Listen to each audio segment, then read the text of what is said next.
जय श्री राम दोस्तों, स्वागत है आपका मेरे चैनल भारत का गौरव में। आज की वक्त पे चर्चा में कल सरकार ने एक बार प्रोएक्टिव गवर्नेंस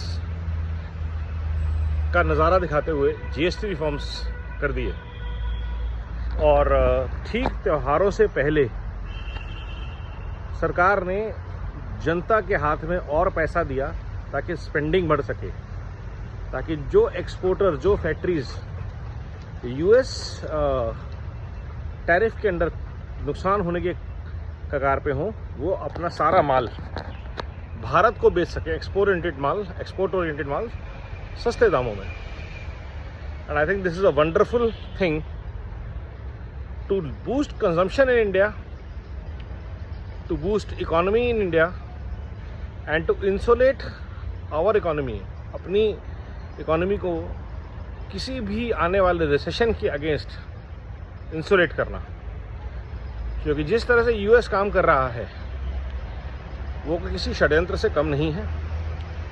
एक व्यक्ति के घर परिवार के खजाने भरने के लिए, यूएस के जो डेफिसिट है उसको पूरा करने के लिए दुनिया को खतरे में धकेलने की साजिश, दुनिया को रिसेशन में धकेलने की साजिश, और उसके अगेंस्ट भारत का जवाब पूरे विश्व को लामबंद करा और भारत में ऐसे रिफॉर्म्स लाए जिससे कि कंजम्पशन बेटर हो, लोगों के हाथ में पैसा ज़्यादा आए, मार्केट घूमनी शुरू हो। और ये I think is a very very wonderful step by government of India and more countries should look forward to doing this, taking such measures. पहले अपनी अपनी इकोनॉमी को स्ट्रॉन्ग कीजिए, फिर बात कीजिए अपने देश से एक्सपोर्ट करने की। कल जर्मनी से इंडिया की अच्छी बातचीत हुई, अभी जापान से बहुत अच्छी बातचीत हुई। तो जो भी यूएस के साथ हमारा ट्रेड लॉस होगा उससे कई गुना ज़्यादा बिजनेसेस हम Africa, south America, Australia, UK, France, Britain, Germany, Japan, China और रशिया के साथ करने वाले हैं।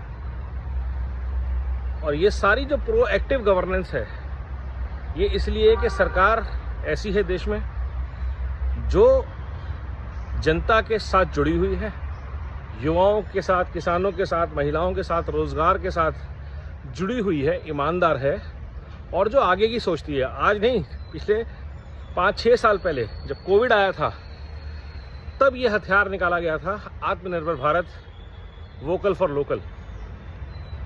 उस हथियार को 5-6 साल तक रंदा लगा के तैयार किया गया बढ़िया तरीके से। और जब मौका आता है, चाहे वो गालवान हो, चाहे चाइना हो, चाहे यूएस के टैरिफ्स हो, कोई भी ग्लोबल चैलेंज आए, ये हथियार हमेशा काम आता है और भारत इसको बहुत बखूबी इस्तेमाल कर रहा है। जीएसटी रिफॉर्म्स उस ही कड़ी में एक अगला कदम है और इसके लिए भारत सरकार को बहुत बहुत साधुवाद, धन्यवाद। नमो भारत, वंदे मातरम, जय हिंद।